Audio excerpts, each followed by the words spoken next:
Hello everyone and welcome to the National Army Museum for this week's Friday Insight. The museum is the national home of the history and heritage of the Army, a place where you can experience the story of the Army from the perspective of those who have served in it. There are many ways you can support the museum. You can buy a book in our shop, visit the cafe, donate or become a member where you get exclusive discounts and your very own events programme. Today I'm delighted to welcome Michael Rayner. Michael is the chair of the Battlefields Trust Battlefield Panel and a member of Historic England's Expert Advisory Group. He has been at the forefront of battlefield preservation and interpretation in the UK for over 30 years and has helped establish the Battlefields Trust, a charity dedicated to protecting battlefield sites across the UK. He is also the author of English Battlefields, 500 Battlefields that shaped English history, copies of which are available at our shop today. After the talk, I'll be whisking Michael up to the shop to sign some copies for you. Today, Michael will reveal what modern landscapes, written sources and archaeology can tell us about the history of English battlefields. There will be time for questions at the end of the talk. If you're in person, just raise your hand and I'll come around with a roving mic. If you're online, joining us on YouTube, please place your question in the chat box and we will put it to Michael at the end of the talk. Moving on with some technical points. Should we encounter any technical issues, please bear with us while we work to rectify them. If your stream freezes, we suggest that you click the refresh button at the top of your browser that usually cures all ills. A member of our team will be active in the chat bar to assist you should you have any issues or queries. With that being said, I'm now going to hand over to Michael and do hope you enjoy today's talk. Thank you very much.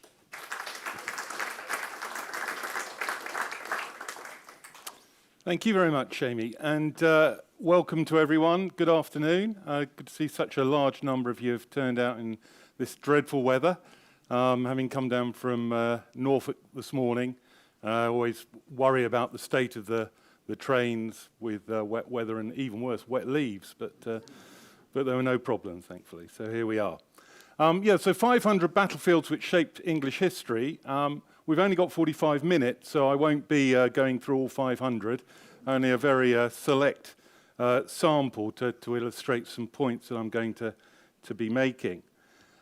So today, we're going to look at the main sources that battlefield historians use to try and work out primarily where the battles took place, as well as what actually happened on them.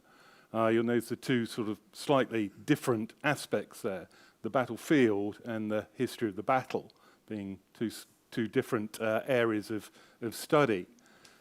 And these three written sources, archaeology and landscape, are the three interrelated, interconnected areas which we have to look at, and which is one of the reasons why I'm so interested in battlefield studies, because it's very much a multidisciplinary approach.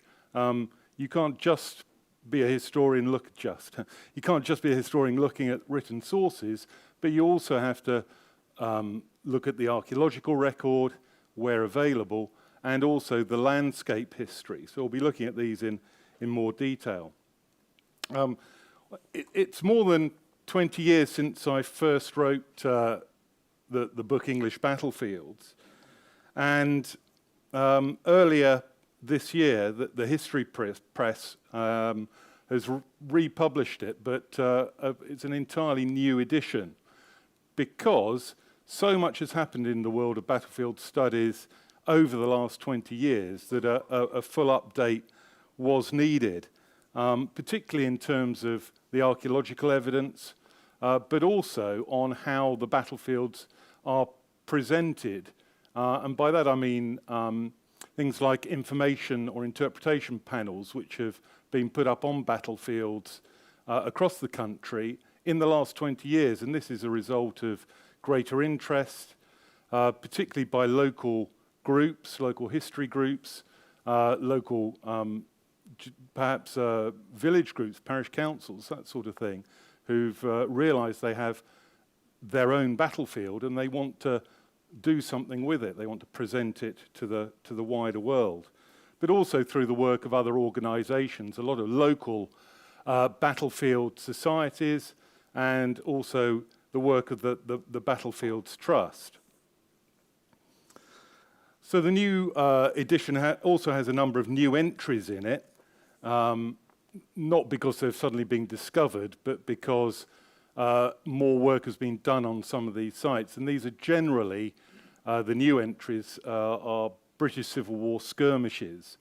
You could do a book with probably another 500 Civil War skirmishes, which sadly aren't included in my volume. It certainly had to be a matter of choosing ones which are better recorded, which had more significance, and which have a local interest, perhaps an annual commemoration event, something like that.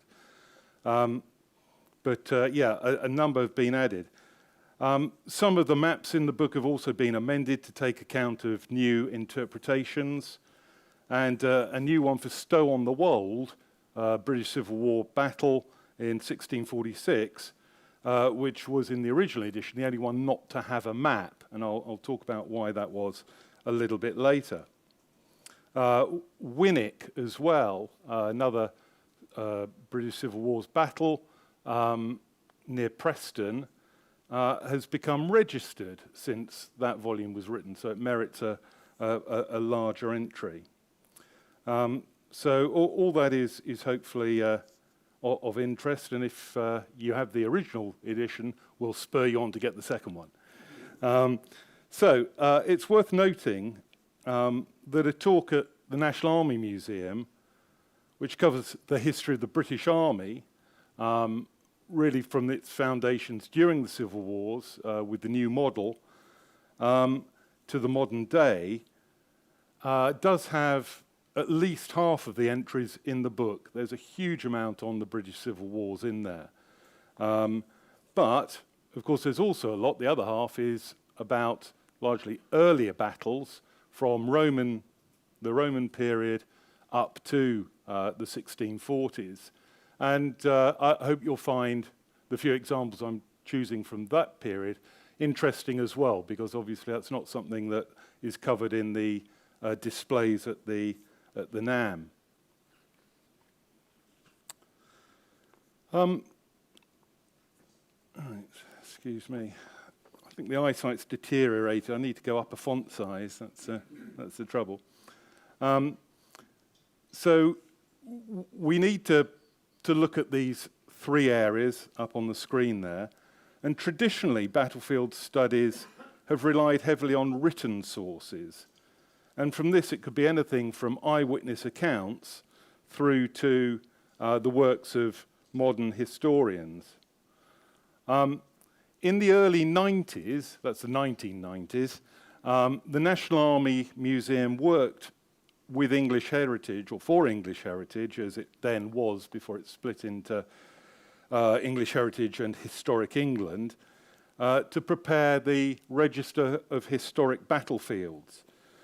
And that work resulted in 43 battles across England being registered.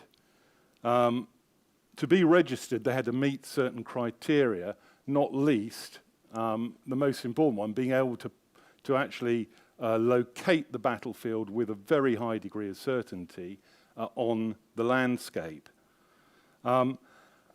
Since this was published in 1995, a further 4 battles have been registered, and Historic England will still accept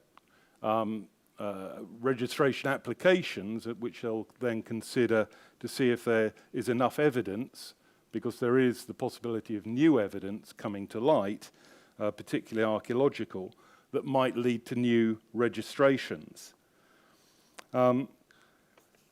That work in 95 almost exclusively used written sources with some landscape work.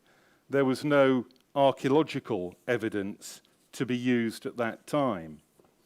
And the maps also used, put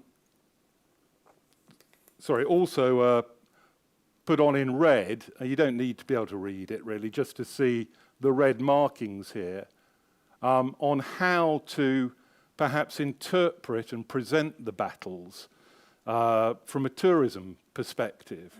So it wasn't just a work for historians, it was also a work for local societies, interest groups and local authorities to perhaps realise that they had a real asset here which could be developed for tourism. So it included the red circles as suggested viewpoints where you could put an interpretation board. It's interesting to note the map on the left is of Bosworth. And the black line, the bold black line around each battlefield, this one is on the right is Stratton in Cornwall, a Civil War battlefield. Marks, for the register's purposes, the limits of the battle. Now, of course, you can't really just draw a line on a map and say there wasn't anything outside of that line, especially as the black lines on the register use modern field boundaries, which of course may have changed since the time of the actions. But for sort of legal and planning terms, it was necessary to put a clear boundary around the battlefields. That's not to say they're set in stone. They could be amended.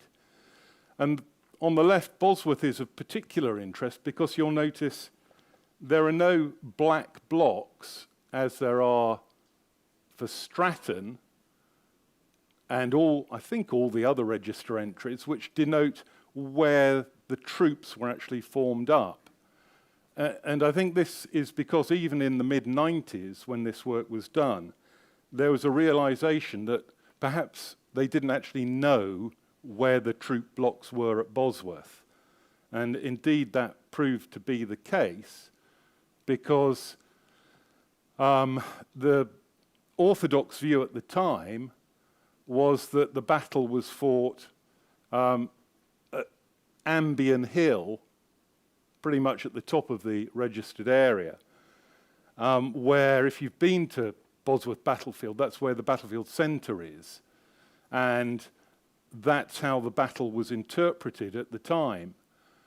But all that changed, as I'll come to a bit later on.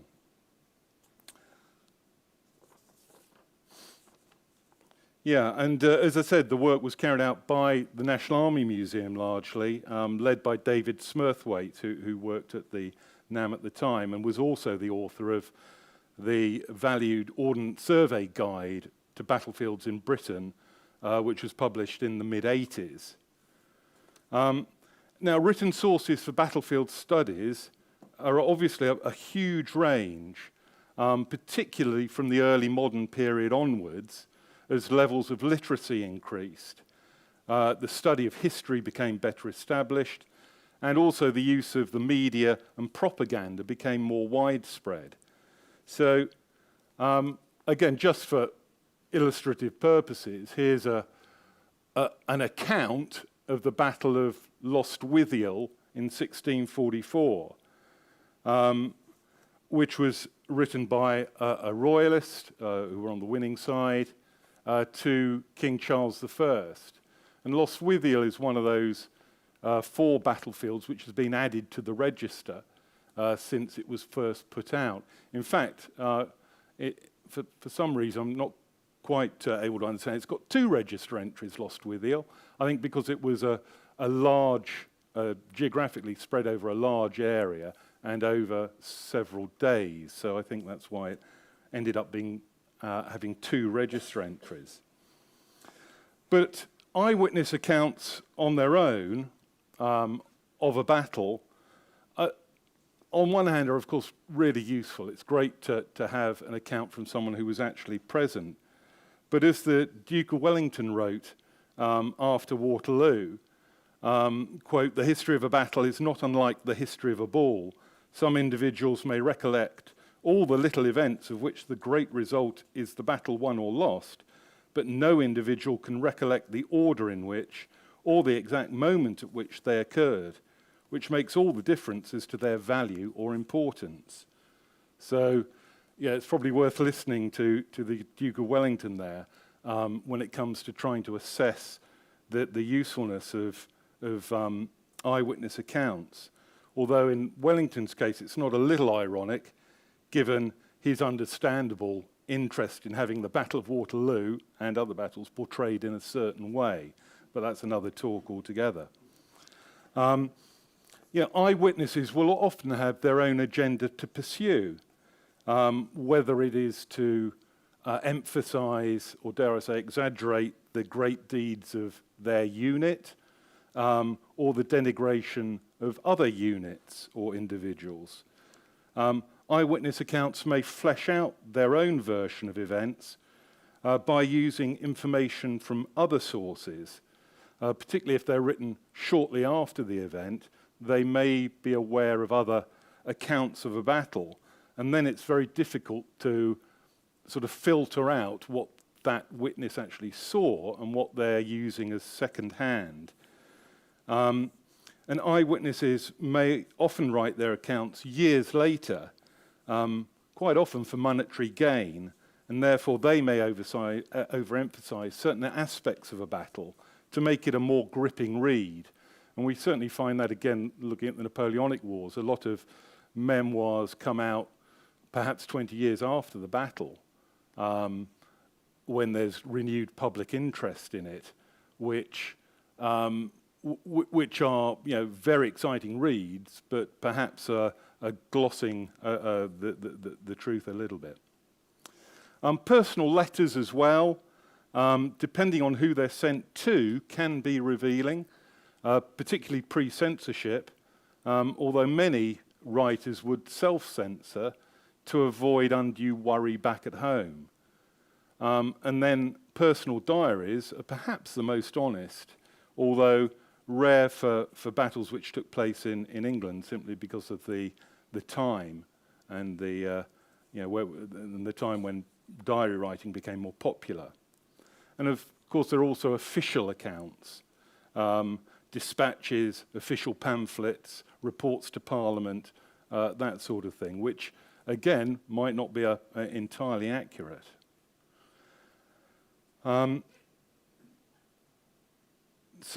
Historians as well, of course, are part of the written historical record. And on the left, we've got one of the first sort of modern studies of battlefields in England. It was a 2-volume study originally by Colonel Alfred Byrne, a retired soldier. And it covers a lot of the registered battlefields, a few which aren't registered. And he also introduced the use of the concept of inherent military probability for the battlefield historian, which is a useful tool. It's sort of trying to suggest that you work out what would have happened on the ground through the eyes of the commander at the time. But that is fraught with problems if you're imposing your own modern thinking on commanders from history. And there on the right is the Smurthwaite book from the mid-80s. So that's written sources, a huge resource, and one which, as I said, was used to put the register together for those initial 43 registered battlefields.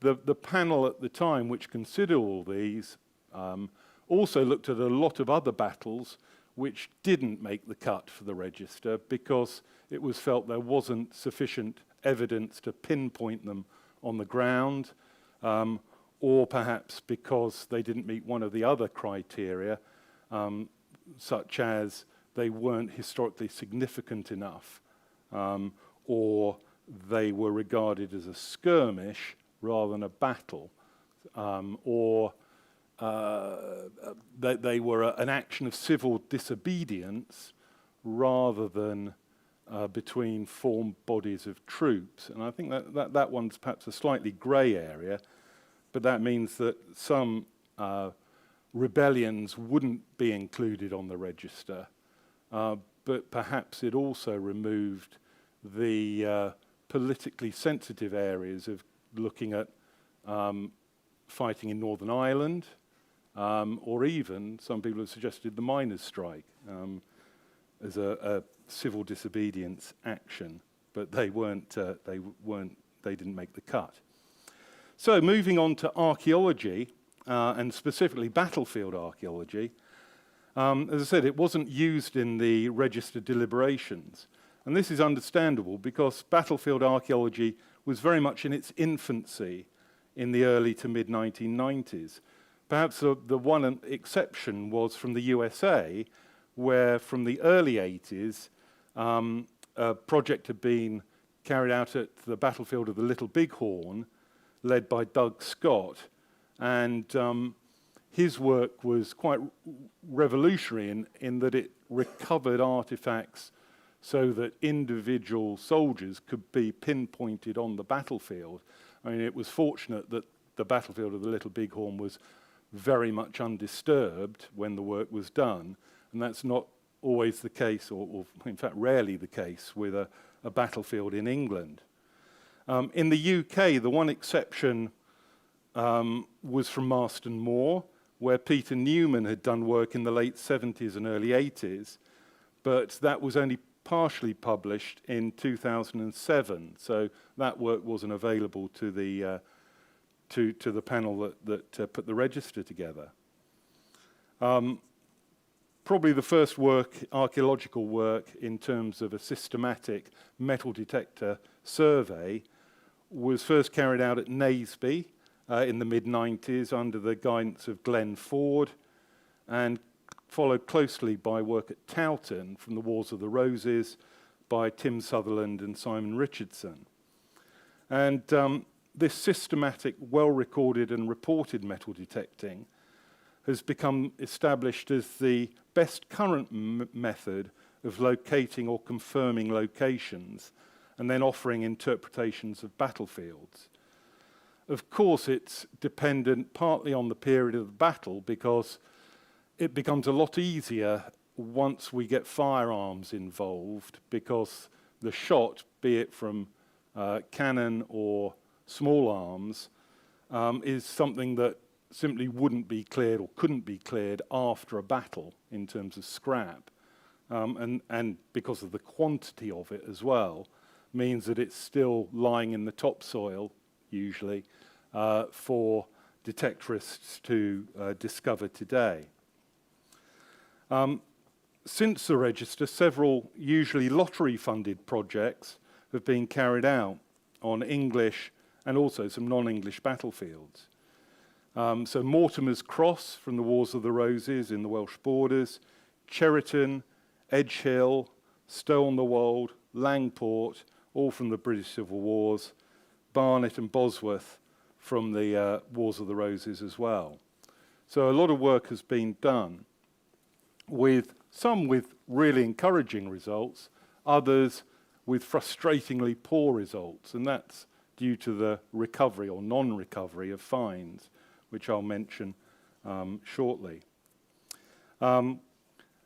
Interest and acceptance of battlefield archaeology has grown to the extent that courses now run in several universities, probably being led by the Scottish Centre for War Studies and Conflict Archaeology at Glasgow University, which had been under the leadership of Tony Pollard. So I've talked about metal detecting. The other obvious archaeological method would be other forms of non-invasive survey, such as geophysics of various types, and indeed of excavation. But of course, battles are ephemeral events. They don't last for very long, and they only rarely leave a physical trace below the ground in terms of structures that were built specifically for the battle. One of the possible exceptions, and this is going back pre-Norman conquest to Assendoon or Ashington or Ashton, you pay your money, you take your choice, from the immediate pre-conquest period. And although the battle itself didn't have any earthworks associated with it or any other structures. Immediately after the battle, Canute, who won the battle in 1016, ordered a minster church to be built to say prayers for the dead, and that's something that continued at Battle Abbey, famously, and other later battles such as Shrewsbury, or chapels, chantry chapels were sometimes built, for example, at Towton. So find the minster church and you've hopefully found the battlefield. Certainly where other memorial chapels or churches have been built, they tend to be very much in the centre of the battlefield. And so you see this grey area is where a fairly small resistivity survey was carried out with some tantalising glimpses of potential structures, which then need follow-up excavation. Sadly, that permission to excavate hasn't been granted by the landowner and the funding hasn't been secured, but that's a possibility for Assendown to be found. But that's quite rare to have actual structures associated with a battle. Now, some caveats for the use of archaeology. The survival of artifacts is variable and dependent on a number of factors. Post-battle recovery, the deterioration or erosion of the artifacts is a real issue, particularly in medieval battles. Any metal was a valuable commodity and so would be taken from the battlefield. Even something perhaps like arrows would be taken, the battlefield would be scoured for those, because the amount of work that went into producing an arrow, with the fletching as well as the casting of the arrowhead and so on, made it worth recovering. Post-battle land and level changes are an issue, particularly say if a battle is fought next to a river, the course of the river may change, there may be silting up, and so on. Modern agricultural practices, in terms of deep ploughing or use of chemicals, will affect the survival of artifacts, particularly if they're particularly ancient, made of iron. Survival is quite unlikely. And night hawking, or the non-recording of finds and recovery of finds, is an issue, certainly. But of course we don't know to what extent that is an issue. Relying too heavily on antiquarian finds, which are rarely accurately located and not always accurately dated, can be a problem as well. For a number of battlefields, you'll often get quite often Victorian accounts of X number of skeletons uncovered while they're digging a cutting for a railway or something like that, which come from the Battle of Y. But of course there's no verification of that at all, and always the skeletons, the bones, seem to disappear from the record, so they're not available for modern archaeologists and scientists to go and have a look at. And I think those problems perhaps have continued favouring the supposed primacy of written sources over archaeology in the eyes of historic England, although I think that has now changed and they are looking at archaeological evidence equally. And then finally, landscape. The historic landscape is extremely important in trying to understand what happened at these battles, and it's a matter of stripping back the subsequent layers until you get to the historic landscape, so that you have to, through study of maps and aerial photographs, charters, wills, range of other documents, actually get back to try and understand what the battlefield would have looked like at the time of the battle.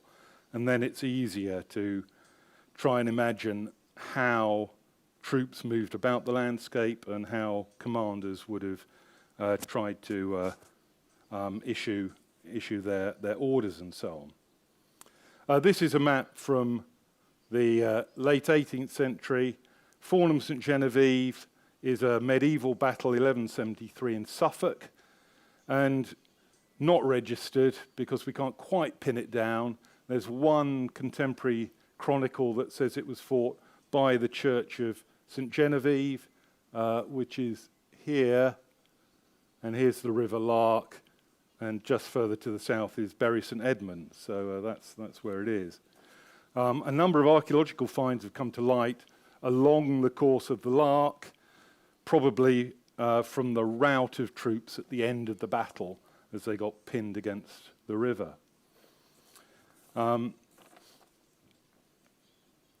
This is one of the finest picture maps, and this is what happens once we get into the later 17th century. And this depicts the Battle of Sedgemoor, and it's one of a series of 3 maps by Dummer, and it shows the Royalist army here and the rebels, the Monmouth rebels, approaching at night and trying to surprise the Royalist forces, who were relatively safely ensconced behind this feature here, which is a ditch called the Bussex Rhine, which can still be located today. There's a dip in the ground. It's been excavated to show the sections through it. And at the time of the battle, there were 2 crossings, or plungeons as they were called, which enabled the Royalists to deploy once they knew the rebels were coming. The big empty space is moorland, and then we've got the slightly higher islands with their enclosed fields, and between the two, an area of meadow. And landscape historians have been able to take that map, look at the modern landscape, and they've found a almost perfect fit between the two. So the sort of basic landscape hasn't changed very much, although post-battle changes have affected, certainly visiting the battle, in terms of drainage. It's a lot drier now probably than it was in 1685, but the drainage ditches and then associated tracks that go with it are all straight and at a different angle to the tracks of the 17th century, so it makes visiting the battlefield a little bit confusing. There's an aerial photo of the area, and you can just pick out, I think, that's where it's clearest, the Bussex Rhine snaking its way across the map, across the photograph. So the rebels came down from that way, and the Royalists were encamped this side of the ditch. But it's great to be able to see this so clearly. These aerial photographs were taken by the RAF in the late 40s and are a valuable resource for battlefield historians because they show the landscape as it was before a lot of modern agricultural techniques and modern development, of course. So, we've seen the 3 main types of evidence. I'll now just look at a few more examples of battlefields. And firstly, looking at how the landscape or the terrain has been used for defence. Here's Battle of Maldon, the earliest battle on the register, which shows, this is in Essex, this is the river, and the Vikings made camp and beached their ships on Northey Island. Maldon is off the map up that way to the northwest, and the Saxons, the local East Saxons, initially blocked the Viking passage across this tidal causeway, and so they were using the terrain to make it almost impossible for the Vikings to attack. Now, whether it was because of the Saxon desire to bring the Vikings to battle rather than let them sail off and perhaps land somewhere where they weren't so prepared for their landing, or as the epic poem of the time says, it was a matter of offermod, or pride, of the English commander Bertnoth. He let the Vikings cross. So he actually withdrew to a position slightly away from the causeway, letting the Vikings cross so they could fight a battle, which then the Saxons lost. So not such a good plan after all. And that's the causeway today.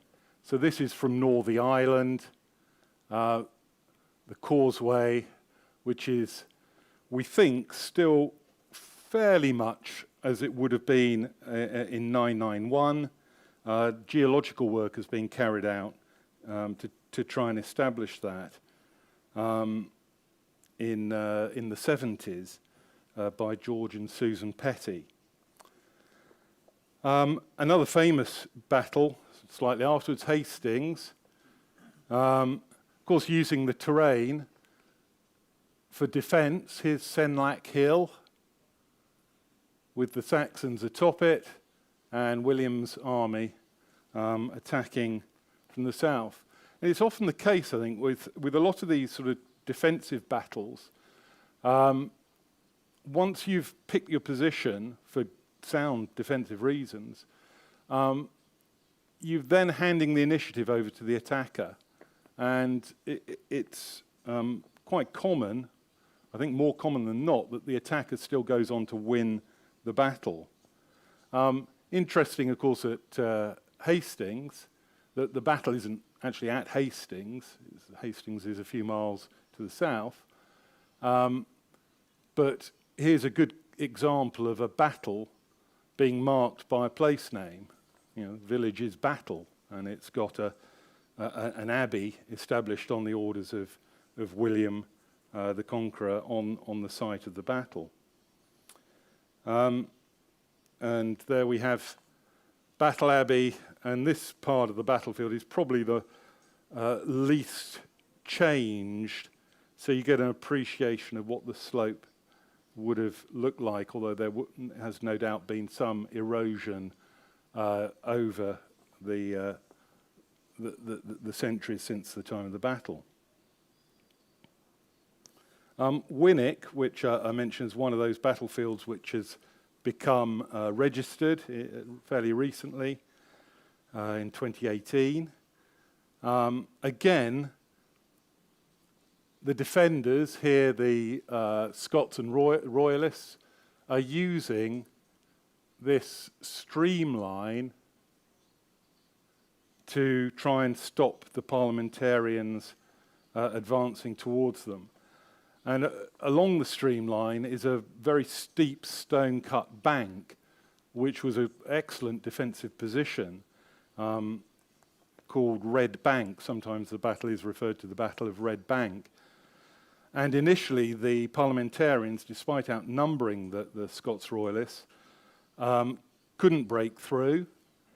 But what Cromwell did was to send cavalry around to his left flank, the Royalists' right, and they outflank the Royalists, who were very weak in cavalry, and that forced a precipitate route back to the village, where there's a desperate last stand around the church, and you can still see pockmarks from musket balls in the church there. And that's the bank. That's about 2 meters high, 6'6", something like that. So a significant obstacle. Sorry, this is just so good I had to use it twice. Going back to Sedgemoor, again, I mean, I've mentioned the use of terrain here by the Royalists to protect their camp, and the use of scouts, even at night time, was sufficient to warn them of the advance of the rebel forces under Monmouth. And this is perhaps a a near exception because the defenders here do win the battle. And that's the Bussex Rhine with the crossing points marked there, and the meadow and the islands above. So we can match the terrain from the time of the battle to the modern landscape very clearly at Sedgemoor. And that's the view across the moor with the island of Chedzoy in the background. So you can see it's slightly but significantly higher in what is otherwise a very, very flat landscape. Examples of attack and the use of terrain. I mean, in some ways, Naseby was an encounter battle with the two armies coming across, manoeuvring before the battle and then forming up and fighting pretty quickly. But the parliamentarians still used this big set of hedges called the Sulby hedges to position a unit of dragoons level with the royalist forces, where they emptied, as one of the sources says, not a few saddles, which might have provoked the royalists into an attack which was perhaps earlier than they should have launched. So the terrain, even down to sort of hedge lines, is or can be significant. And that's Naseby from the main monument. That's Dust Hill, where the royalists formed up, and the Sulby hedges are just in the top left there. And you can see a copy of this in the museum here, the Streeter map, which is one of those wonderful depictions of the battle. Again, you can see in the top left, so I can't quite reach it and still be on camera, but right over there is the Sulby hedges, and you can even pick out the unit of dragoons behind it. Not entirely accurate. There's an excellent exhibition at the Cromwell Museum in Huntingdon, which is sadly finished now, but looked at this in detail, unpicking it. And Worcester, 1651. The parliamentarians are down this side, the royalists in the city. And the key features here are the rivers. Here's the River Teme, joining the River Severn. And Cromwell got round the problem of how to move troops around the battlefield by having two bridges of boats across the two rivers, which enabled him to move troops from one sector of the battlefield to another relatively quickly. And the other category of battle are perhaps the encounter battles, which I mentioned in relation to Naseby. And a good example from the Civil Wars is Cheriton in 1644, between Waller and Hopton. Parliamentarians, royalists, and there are three parallel ridges, and different historians have placed the battle on different ridges. This is probably the orthodox view now, and it's largely thanks to a combination of the written sources and battlefield archaeology, which has turned up most finds in this area. But it's an interesting one to visit because you've got the three parallel ridges and you've got three parallel north-south lanes, which are all mentioned in the sources, as well as Cheriton Wood, which was a key feature during the battle. So that's and it's pretty unspoilt today. There it is, looking from south to north, with Cheriton Wood in the top right. Other battles, just to mention, Stow-on-the-Wold is particularly interesting because on the left is the orthodox and currently registered entry for the battle, which shows the fighting taking place quite some way from Stow. Stow is just off the map here. And the parliamentarians are deployed, according to this interpretation, on a feature called Donington Hill. And that's what's registered at the moment. Because the written sources, it can be argued, would put the battle there. Not entirely convincingly, though. Archaeological surveys, metal detector surveys, have been carried out on both the traditional site and moving towards Stow, and not a thing has been found.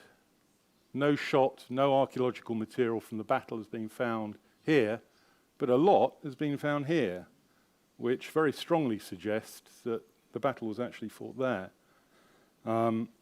So that's an interesting one.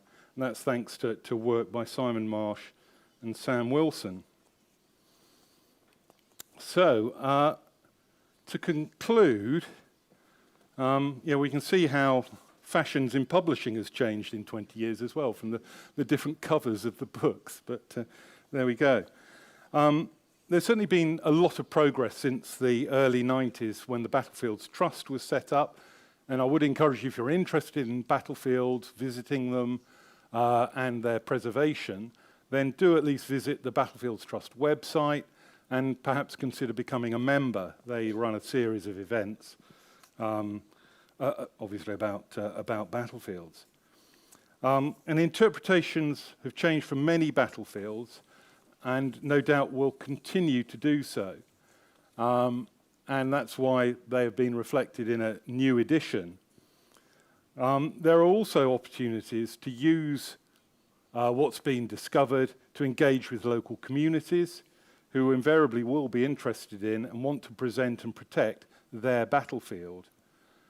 So while battlefields on the register now have limited protection within the planning system, the position of non-registered battlefields is much more under threat, and community interest and action can help to preserve them, initially through raising awareness, and then by putting them on the map, perhaps literally, but also through information panels, walking trails, commemorative events, and getting those sites recognised in local authorities' local plans. Interpretations will no doubt change as new evidence comes to light and possibly techniques develop. This may well lead to a need for a third edition in another 20 years' time if I'm still mentally able to write it. So thank you very much.